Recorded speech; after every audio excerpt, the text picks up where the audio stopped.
Hi, my name is David Poland. I'd like to welcome you to Portland Film Beat.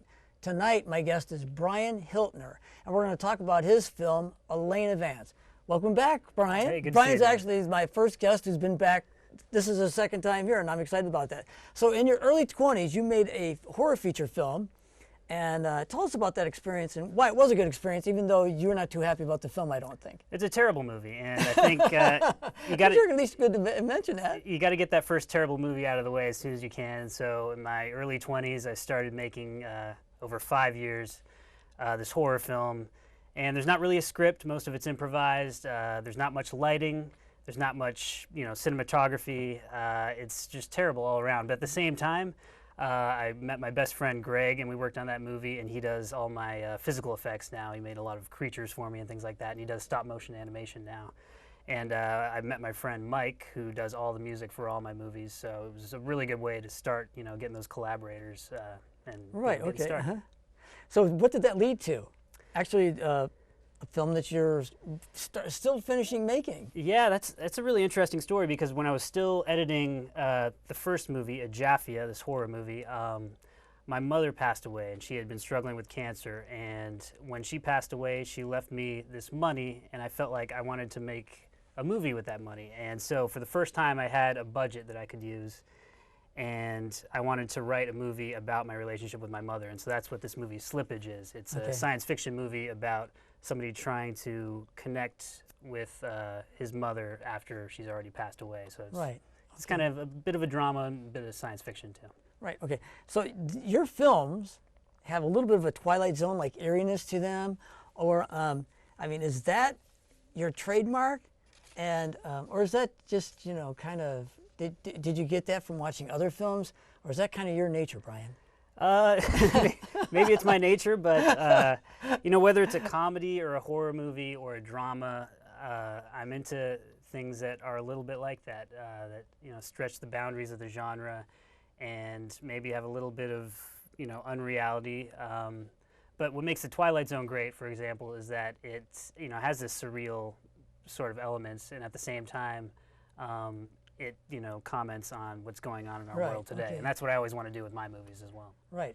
Well, from Let's Bury a Hatchet Deep in Your Head to this film, there's a tremendous difference. And I got to give you kudos, because this film is one of the best shot and sound, and you just had a ton of people involved, and I'm really glad for you. So here's a question.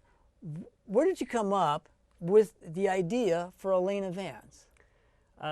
There's several big influence on it in terms of movies that I've seen in my life, but what it started it all, I think, was I was at Peacock Lane with my family, and so my sister came down from Seattle with her family, and we went to Peacock Lane because I thought, okay, I'll show them this Christmas light You've used street. Peacock Lane before, though, haven't you? No, just this was the first movie, but that trip with my family, we were taking pictures of a house that was decked out in Christmas lights, because for those who don't know, Peacock Lane, every Christmas, they cover it in Christmas lights, every house.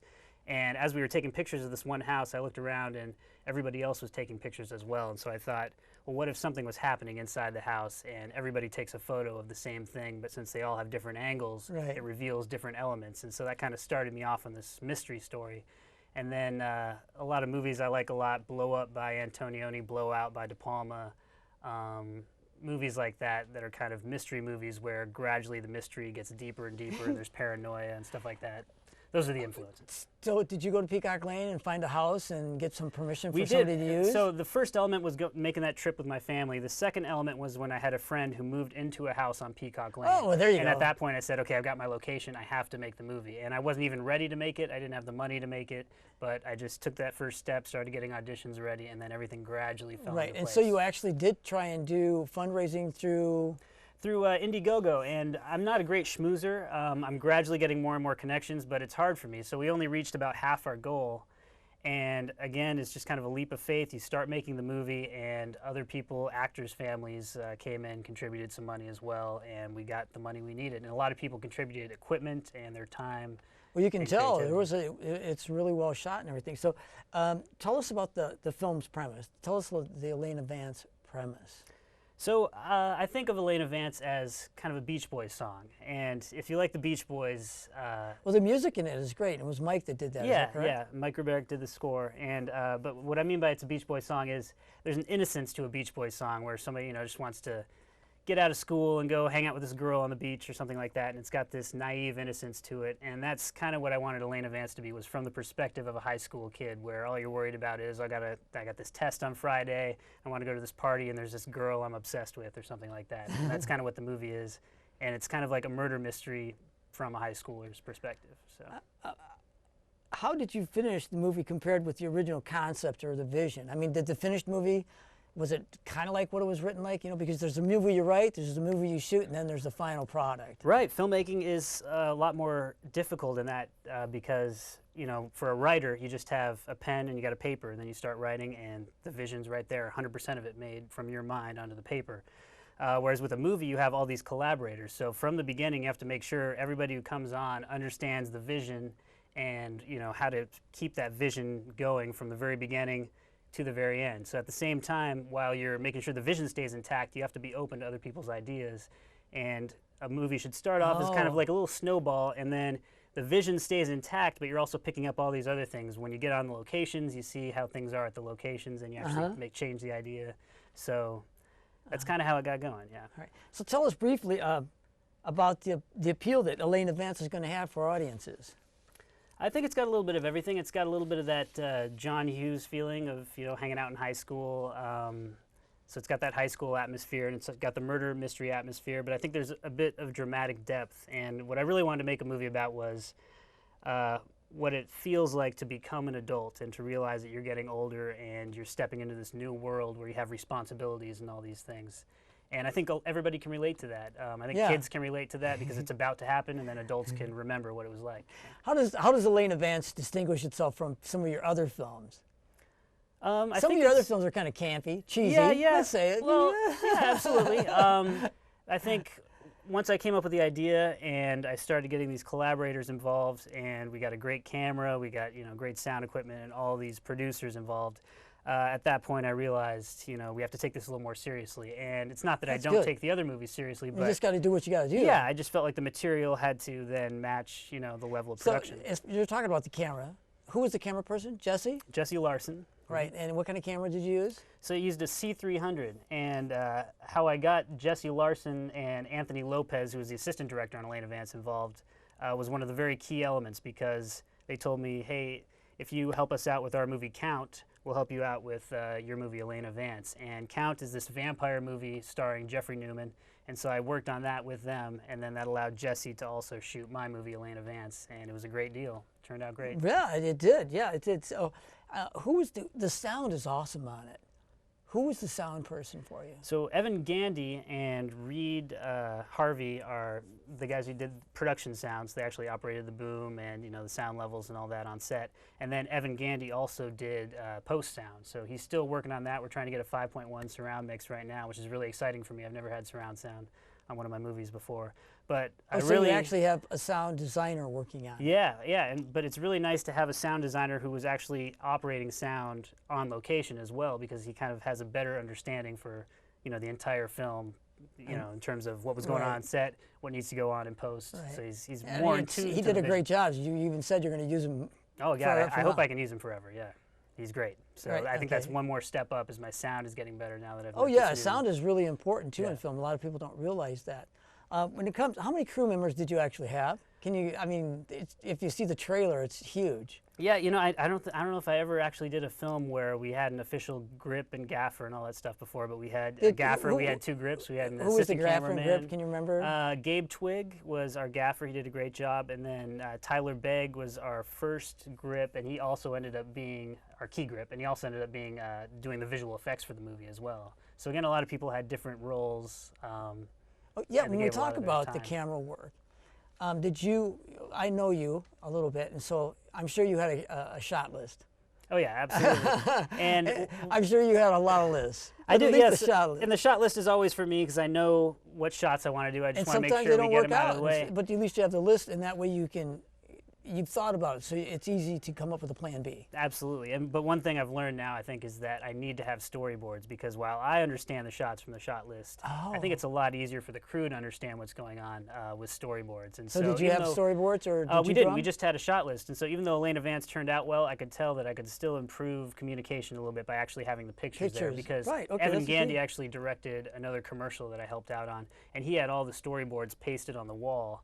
And so when I saw that, and I saw all the crew members going up and saying, "Okay, that's the next shot," I could see how you could see how they are important, because I've always wondered about that too.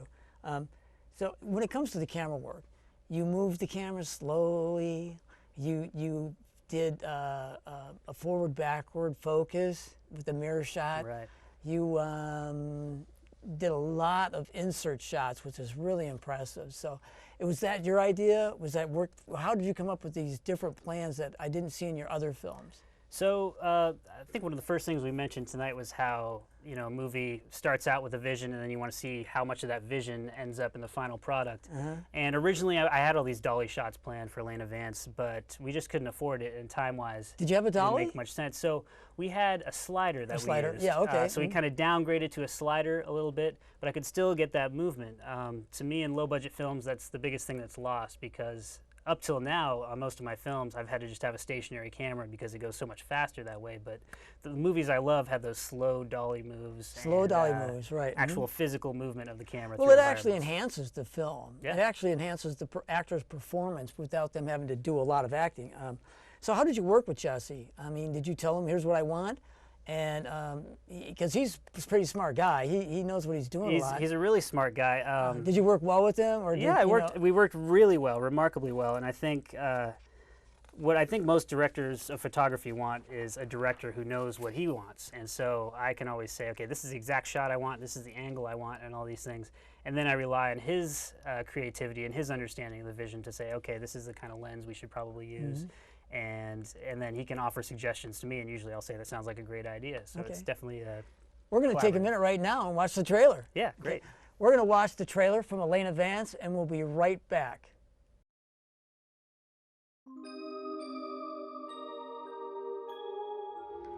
A mystery makes the world a better place.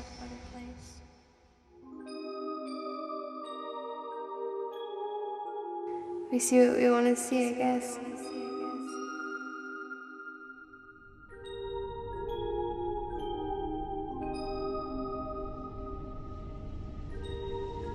We can't control everything.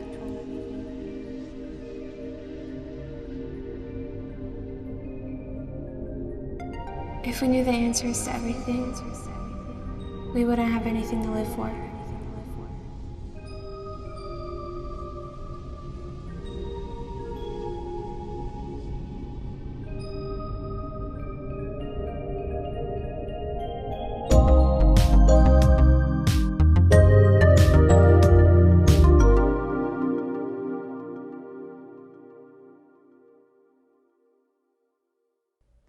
Man, I think the images are so crisp in it, you know, and the music too. Who did the music? So Mike Roberek did the music. He's part of a band called Magic Fades, and it's a great electronic score. It's got a little bit of that 80s vibe that I was looking for. And to me, electronic music sounds like Christmas lights. I can see kind of the twinkling sounds and stuff like that. So it really matched to me the visuals, actually. How many days did you shoot? We shot 6 days, so it was December 26th through 28th. Did you shoot straight or just weekends? Just weekends. So December 26th through 28th, so it was a Friday through a Sunday, and then January 2nd through the 4th, which is another Friday through Sunday. So you shot close to 30 minutes worth of film in 6 days. That's pretty impressive. It was a mad rush, yeah, and especially the Peacock Lane stuff we did on days 1 and 2, and that was where we were surrounded by extras, and we were able to have part of the street blocked off. Were the people how'd you get the street blocked off? We got permission from Peacock Lane and from, you know, the city of Portland to block off a certain part of the street, so to me that was a big step up. So were a lot of the extras just people coming to see Peacock Lane? Yeah, and there's, I don't want to spoil anything, but there's something shocking that happens in the movie, and so a lot of people that were walking down Peacock Lane would turn to the house and see this shocking thing happen. And I know there was one kid who was standing there just like his jaw dropped, you know, staring at this thing over and over again, take after take. So it was fun. I bet. Yeah. That was exciting. That's one of those serendipity things that are, you know, a free gift. Right. It was a gift, too. Yeah. So did you audition for the actors, or did you know in advance kind of who you wanted? A lot of times it helps me, and I know it helps a lot of other writers, to have somebody in mind when you're writing. In this case, I did, and for one of the roles, I had somebody in mind. The other roles, I had no idea, and so I auditioned people, and I even auditioned for the role that I thought, I knew who I wanted, and it turns out that was the person I wanted. But auditions are great, and I can't recommend auditions enough because you will have so many surprises. You'll think you know what you want for a movie, and then you'll have 40 actors come in and read the roles in 40 different ways. And by the end of it, you'll think, oh my God, this person brought something that I didn't even conceive of, but it's even better for the Who's the main character? The main character is named Terry, and he's played by Nathan Burrell. And he's sort of a smart, introverted kid. Yeah, I think he's really naturalistic, and that's a lot of times what I'm looking for, is not. And so, can you tell us who some of the other actors are? They like to hear their names. Well, there's Morgan Love, who is on our poster right here on the wall, and she plays the title character, Elena Vance. And then there's Cami Ottman, and she plays the main character, Terry's sister, Barely, and she's kind of almost his sidekick as they go through this mystery in the movie. Okay, so tell me, you start shooting this film, and all of a sudden you start getting more budget in. What's that like? That's got to be exciting. It was more of a relief, I think, because we needed the money to finish the movie, and so once I got it, I said, "Oh my God, what a relief! We can finish the movie. It's really going to happen," and that's a great feeling once you know the vision is actually going to make it onto the screen. It's great. Did you edit this one yourself, or did I you did. You did? Yeah, I always use somebody else's name in my movies, so you'll see all my movies. They're edited by George Grisby, but that's just a character from an Orson Welles movie, so that's me. Okay.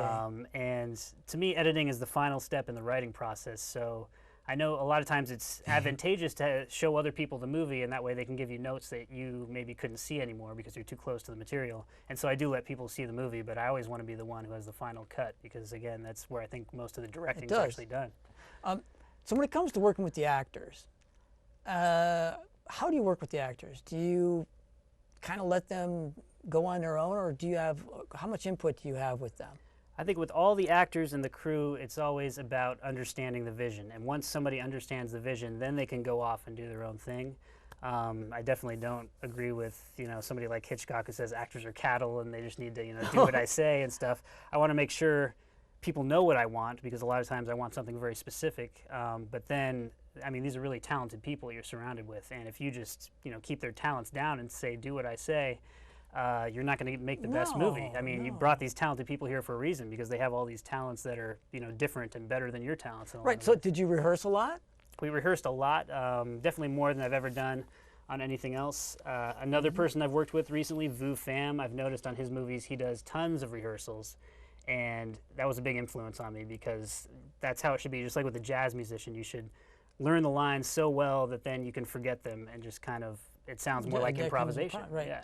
And what was his role in the film? I helped him on his movie, and then he was assistant director for 2 days on Elena Vance, so days 2 and 3. Okay, great. Mm-hmm. So some of your future projects, eventually, you are actually working on 2 feature-length scripts right now. Mm-hmm.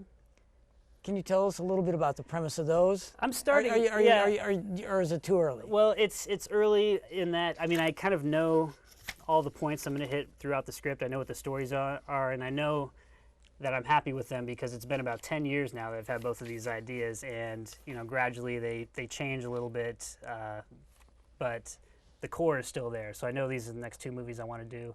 One is a kind of a dramatic horror film that's much more realistic than most of the horror films I've done. And then the other one is, I would say, a science fiction romantic comedy that's a high school movie as well. Well, this film, because of the great quality of it, is actually going to, I think, help you get more people to be involved and to collaborate with on that. So what is your favorite part of filmmaking then?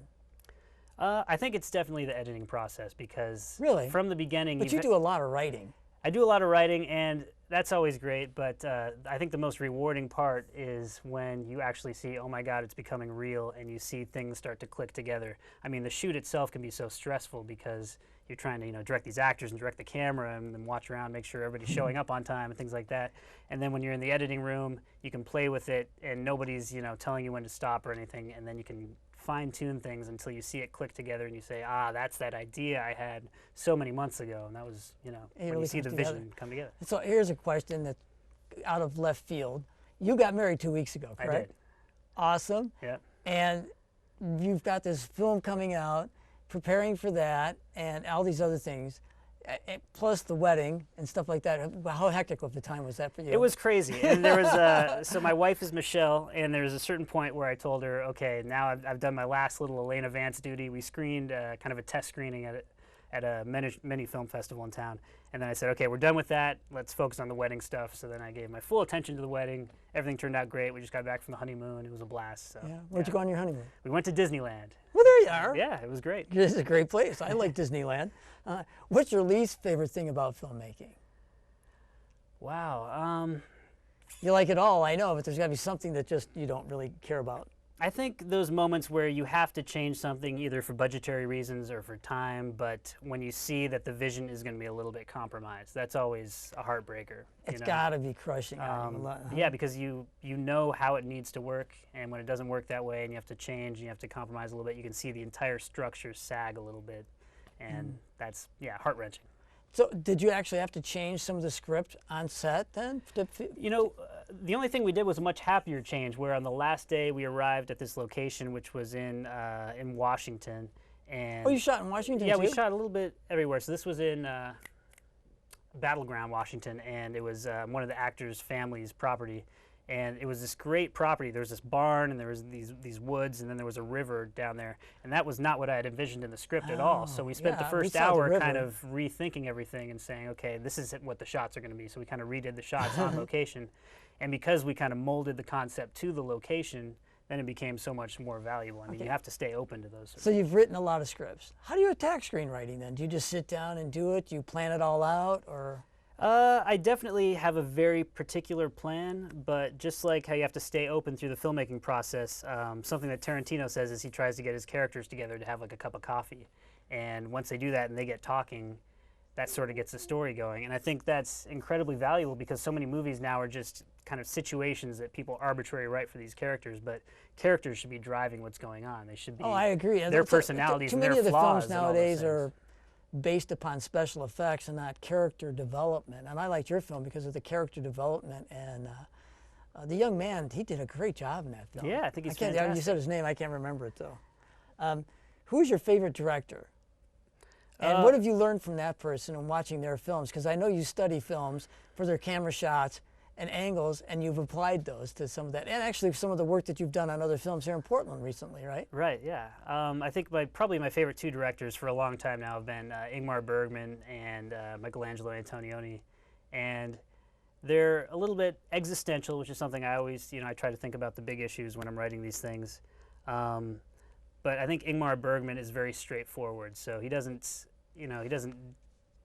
pussyfoot around what he's trying to say. When he's making a movie, he'll say, is there a God? And that's what the movie will be about, or something like that. And I respect that sort of straightforward, respect for the audience. Then Antonioni, I think, is so good at not having dialogue and just following characters around, and you get into their headspace just by seeing the world through their eyes. So what is your favorite film? My favorite film, I think, is a movie Cul-de-sac by Roman Polanski. And not many people have seen it, but again, it's this movie where you have three characters. He can be a little on the existential side too. Yeah, I think so. I think he's like Hitchcock, but with a little more dramatic depth to chew on in his movies. And Cul-de-sac is kind of what I was just talking about, where you have three characters that are so interestingly written, and then they all show up on this island. Peacock and the Lane movie goes from there. Yeah. Cul-de-sac. There you are. That's right. Is Peacock Lane and Cul-de-sac? I've never been there. It is. Yeah, it's kind of a dead-end street. Yeah. There you are. Is there a common type of film genre that you're attracted to? And they've got to be influencing you. Yeah, I think eventually I want to make movies that aren't genre movies at all, that are just kind of works of art. And Elena Vance, I think, can seem like a genre movie because it's got a little bit of the high school movie and the Christmas movie and the the mystery movie. I think Morgan Love did a great job in there. She did a great job too. But so it has all those genres. But what I really want to make is, I think what Elena Vance actually does is it kind of stretches out beyond that, and it's asking questions not about the story, but about what it's like to grow old and what it's like to become an adult. Well, those are missing a lot in films nowadays. It's you don't walk away feeling like you've learned something from it. Now, I like films where I feel like I've learned something from it. I lost my question there. If you could follow a director around and kind of be an intern and learn from them, who would it be? It could be a dead one. Well, that's good because those are the ones I know. Let's see. Ingmar Bergman is strange. You know, there was, gosh, I can't think of a few of his films that were. Bergman is he comes from theater, and so I think I'd want to maybe watch somebody like Antonioni, who I think is so inseparable from cinema because his movies move so much. I think I'd probably follow Antonioni around and see how he thinks and how he works with actors, because he always works with his lead actor or actress extremely well.